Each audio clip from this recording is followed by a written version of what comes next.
Soil stories. Introduction. What most gardeners throw away is pure gold. If you've been gardening for a while, chances are you've raked dry leaves into piles and either burned them, bagged them, or dumped them somewhere far from your beds. I used to do the same. It felt tidy, responsible, and normal. But over time, working closely with soil taught me a powerful truth. Dry leaves are not waste. They are dormant life waiting to be awakened. On Soil Stories, we don't just grow plants, we grow understanding. Today, I want to walk you through how dry leaves can be transformed into living organic matter that feeds your soil, boosts yields, and builds long-term fertility. This isn't theory or lab science. This is practical, repeatable knowledge you can use in any garden, whether you farm a balcony, backyard, or field. Why dry leaves matter more than you think.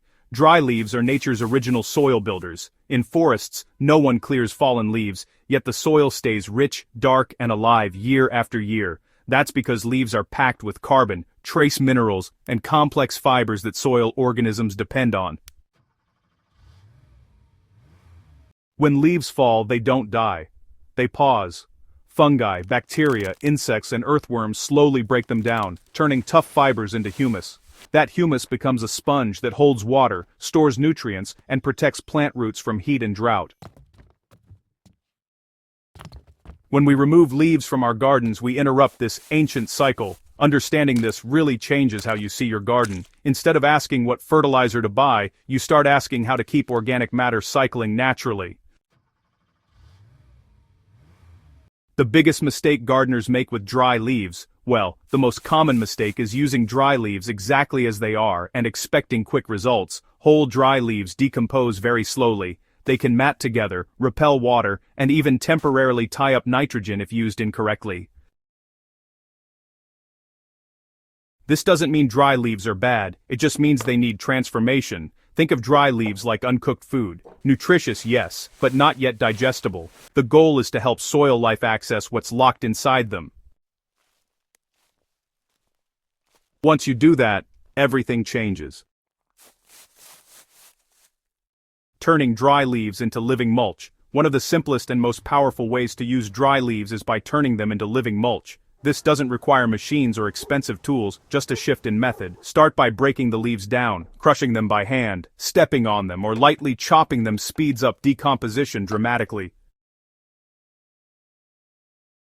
Smaller pieces expose more surface area for microbes and fungi to work on. Once broken down, apply them as a thin layer around plants, not piled thick and dry. The magic happens when dry leaves touch moisture and soil. Water them well after spreading or apply them just before rain.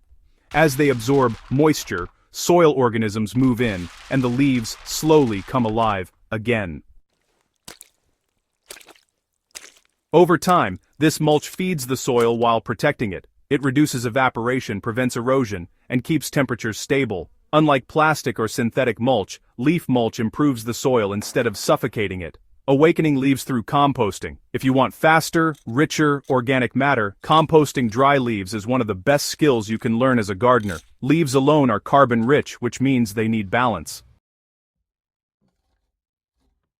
To activate decomposition, mix dry leaves with nitrogen-rich materials such as green weeds, kitchen scraps, manure, or fresh grass clippings. Moisture is essential. A compost pile should feel like a wrung-out sponge, damp, not dripping.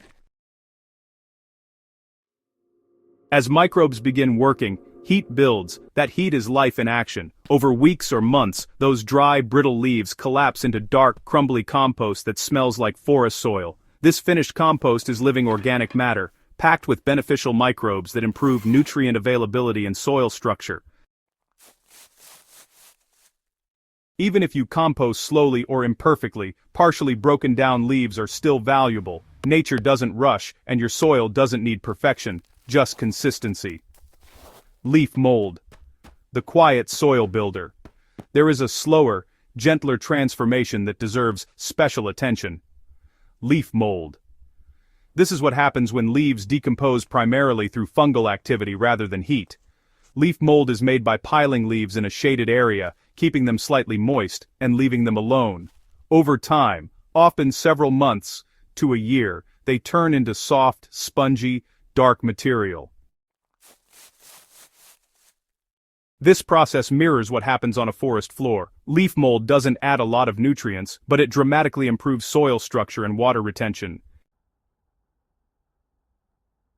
In dry climates or sandy soils, it can completely change how your garden holds moisture. Gardeners who struggle with compacted or lifeless soil often see the biggest improvements when they introduce leaf mold. It feeds fungi, which in turn support healthier plant roots. Using leaves directly in garden beds, one of my favorite methods, is incorporating dry leaves directly into garden beds. This works especially well at the end of a growing season. After harvesting crops, spread a layer of broken leaves over the bed and lightly mix them into the topsoil. Add water.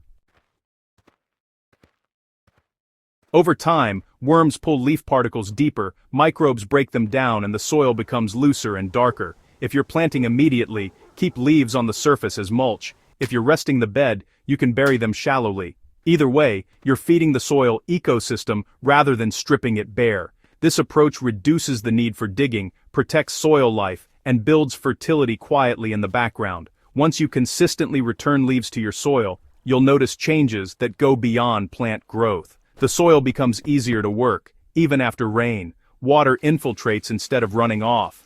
Plants show steadier growth with fewer stress symptoms. Pests often become less aggressive because healthier plants resist damage better. Fertilizer needs decrease because nutrients cycle naturally. Over time, your garden becomes more resilient, more forgiving, and more productive. This is the long game of gardening, building soil that works with you, not against you. A mindset shift every gardener needs. Transforming dry leaves into living organic matter isn't just a technique, it's a mindset shift. It's choosing to work with natural processes instead of fighting them. It's seeing value where others see waste. When you stop exporting organic matter out of your garden and start cycling it back in, you step into true soil stewardship. You're not just growing vegetables or flowers, you're growing life beneath the surface. That's what Soil Stories is all about. Final thoughts and call to action. If this article helped you see dry leaves differently, imagine what consistent soil building can do for your garden over time. These are evergreen principles that work season after season, year after year. If you enjoyed this deep dive into soil wisdom, make sure to subscribe to Soil Stories on YouTube, where we explore real, practical ways to grow healthier soil and stronger plants. Share this article with a fellow gardener who still thinks dry leaves are rubbish. Together, we can change how gardens are grown. Until next time, keep feeding your soil and let your soil feed your garden.